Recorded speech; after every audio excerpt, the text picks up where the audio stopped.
There are injustices that happen on our campuses all around the United States. So things like students of a certain race or ethnicity having a harder time succeeding in a particular college or university environment just because of the way it's set up. That could potentially be an injustice that's there. Or it could be that students that are physically disabled, who have physical impairment and they have difficulty accessing resources on campus. That could be another sense of injustice. And where's the justice for these people?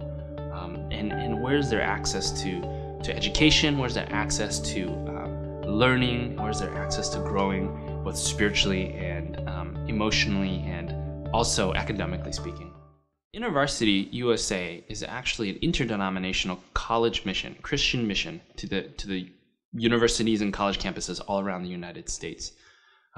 We have this three-part vision statement. It goes: students and faculty transformed, campuses renewed, and world changers developed.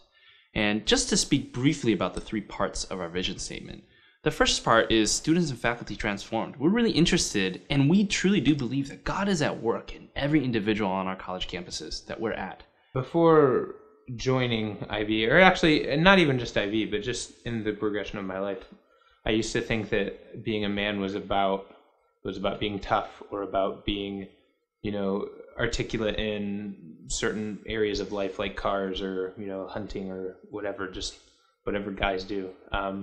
And that's all well and good, but I think that what's really important about being a man, and what Ivy has taught me through, IVLI, Intervarsity Leadership Institute, and through small groups and through the prayer meetings and stuff like that, has just been that what God expects out of a man of God is to be bold with his relationship with Jesus. The second part, campus is renewed. That's a bit of an abstract statement, but much like how there are systematic or systemic injustices in the entire world, such as human sex slavery or the way we treat the environment around us, there are injustices that happen on our campuses all around the United States. So things like students of a certain race or ethnicity having a harder time succeeding in a particular college or university environment. When I went to Intervarsity Leadership Institute, there was a almost like a museum. It was an interactive museum, and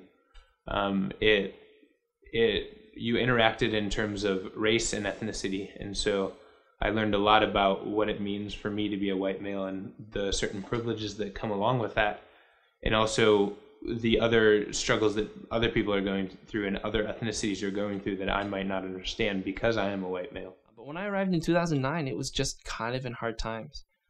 And God had brought a couple of key students along who really said, we are passionate and we feel called to pursue the mission that Intervarsity has, specifically for nursing students. So Nurses Christian Fellowship began building bridges with administration. And I think a permanent way in which we have influence is that even amid a public university in which the separation of church and state should and does in different ways reign true and clear, I would say that we've had lasting change because the administration totally trusts us.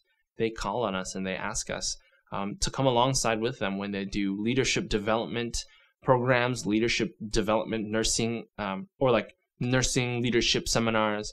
They ask us to come and present. They ask us to come and be a part of their program because they truly do believe that we have impact on their students' lives. The last part, world changers developed. We truly believe that college students are the people who are going to be future leaders in the entire world, regardless of where they go. I think that we were made to live in community. We weren't made to live isolated or alone.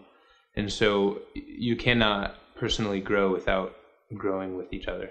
So what you'll find if you walk into a room of people that would call themselves part of Akron Intervarsity is you would find a diverse crowd of people, culturally, ethnically, even I would say in terms of how, from traditional 4 or 5 year students to non-traditional students.